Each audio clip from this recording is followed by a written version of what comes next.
You may wish to pause the video and reread this problem before listening on. In Part A, we are asked to calculate an expression for the equivalent resistance of the circuit when the switch is open, and then we're going to repeat the calculation for when the switch is closed. But let's start with the situation in which the switch is open. So we have redrawn the circuit down here. This red thing here is the switch, and the first thing we're going to do is we're going to open up that switch. So let's just imagine that we come in here and we erase that switch, and what that does is it breaks the possibility of current flow through this segment of the circuit. So with this gap, with the switch open, current is not going to be able to flow in this direction, so it's as if this section of the circuit isn't even here. So if you want, you can imagine that it's completely isolated, completely gone, in fact. So this would be our circuit, and now we can see clearly that the three resistors are in series. And you probably have learned in this chapter that to calculate the equivalent resistance of series resistors, you're going to simply add the resistances together. So we're just going to do R plus R plus R. And of course, that's going to give us 3R. So the equivalent resistance when the switch is open is going to equal 3R. So that would be the correct answer for the first part of Part A. But now we're going to close that switch. So let's bring that segment of the circuit back. We're just going to draw it in right here. And now that switch is closed. And so now that portion of the circuit sort of matters. But of course the question is, how does it matter? And to understand how the closed switch matters, let's imagine that the current is exiting the battery from the positive terminal. So current we imagine to be a series of positive charges, even though technically that's not correct. But by convention we imagine the current to be positive charges. So just imagine that these positive charges are flowing from the positive terminal of the battery. We can label this I for current. Now that current has no choice but to flow in this direction. So the current continues on, but once it reaches this junction of the circuit, it sort of has a choice, if you want to think of it that way. And current will always follow the path of least resistance. That's a very important fact, so let's just say that again, that current follows the path of least resistance. So if you were the current, ask yourself, which direction would you flow? Would you flow to the right so that you would encounter this resistor here, or would you sort of turn and flow this way where you would encounter no resistance whatsoever?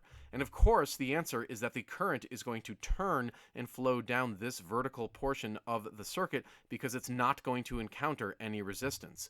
So that is to say that none of the current is actually going to flow through this portion of the circuit. It's almost as if that portion of the circuit isn't even there in the mind of the current, if the current had a mind. So current won't flow through this portion of the circuit when the switch is closed. So we're now left with a simpler circuit. We're left with a circuit that contains just two resistors in series. So to calculate the equivalent resistance when the switch is closed, we would now just add the two resistance values of that simpler series circuit. So R plus R would of course give us 2R. So that would be the second answer of Part A. So in Part B, we are asked to calculate or determine the power in each of these scenarios. Now, you probably have learned that power is equivalent to the potential difference supplied by the battery squared divided by the resistance of the circuit. So for the first part, when the switch was open, we would do the following calculation. We know that the potential difference supplied by the battery is symbolized by this Greek letter here. So that's the EMF, or the potential difference provided by the battery. So that's going to be EMF squared. And then the resistance when the switch was open, we had stated that to be 3R.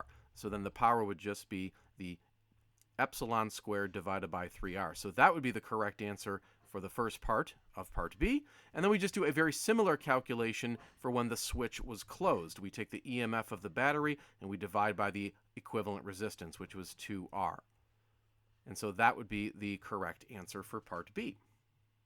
And now we just go to Part C, which is sort of an explanation type of question rather than a calculation-based question. It says, using the results already obtained, explain what happens to the brightness of the lamps when the switch is closed.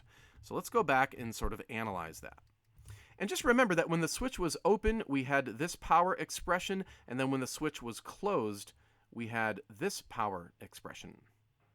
Recall that when the switch was open, we had just a simple series circuit. We had basically 3 resistors in series that looked like that when the switch was open, and we calculated the power of that scenario. Now, all 3 bulbs would have equal brightness in that case because they're just lined up in series. So they're receiving the same amount of current, they have the same resistance value. So we could clearly say that all 3 bulbs would have the same brightness in that situation. That would be when the switch is open. But when the switch was closed, bulb C no longer became part of that circuit. You might remember from the earlier analysis that the current just sort of turned this way, and bulb C wasn't receiving any of the current. So we could say that when the switch was closed, that bulb C had no brightness. It kind of went out, if you want to put it that way. It went out. But ask yourself, what happened when the switch was closed? What happened to the other bulbs? We can call them bulb A and bulb B, so that would be these 2 bulbs. What happened? Well, look at the power. If you look at the power when the switch was closed, you can see that the power was greater. It was greater because we were dividing by a smaller resistance. 2R is smaller than 3R. So when you divide by a smaller number, you're going to get a greater power. So when the switch was closed, yeah, bulb C went out, but the other 2 bulbs, we'll call them bulbs A and B, those bulbs got brighter than when the switch was open.